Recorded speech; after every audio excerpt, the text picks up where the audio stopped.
With me today here on MommyChannel.com is Dr. Robert Hendren. Dr. Hendren is a fellow of the American of Child and Adolescent Psychiatry and the American Psychiatric Association and serves on many national committees. His primary areas of research and publication are neuroimaging, neurodevelopmental psychiatric disorders, and impulse control disorders.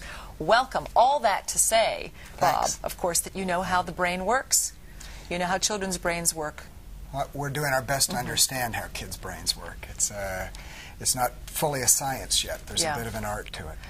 I was absolutely appalled at the numbers. It is staggering to me that 12% of the U.S. population under the age of 18 has some kind of psychiatric disorder.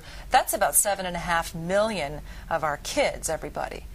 How many are treated?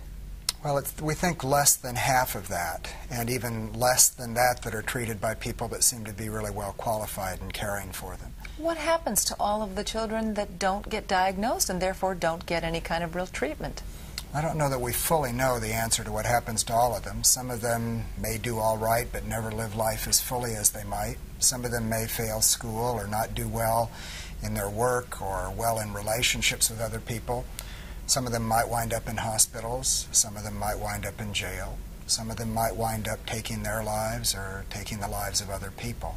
That's kind of the worst case scenario, and certainly that's a small number, but we think that people who are not well treated often don't come out well. Well, before we talk about treatment, and we will, let's talk about what some of these disorders might include and what some of the symptoms might be. So one of the most common, of course, is ADHD. Why don't you tell us a little bit about that? There's three main parts of ADHD. There's inattentiveness, there's impulsivity, and there's hyperactivity. Right, so ADHD stands for Attention Deficit Hyperactivity Disorder. Right. Okay. And the hyperactivity goes in whether it's there or not there. So these are young people who have a lot of trouble paying attention. All young people have trouble paying attention sometimes. So do adults. That's right. That's yeah. right. Okay. And there are also people who may or may not be impulsive. But the hallmark is their inattentiveness. And consistently in a variety of settings, although they may be able to pay attention to things that they really like, but when it comes time to pay attention to things that don't interest them quite as much, they can wander.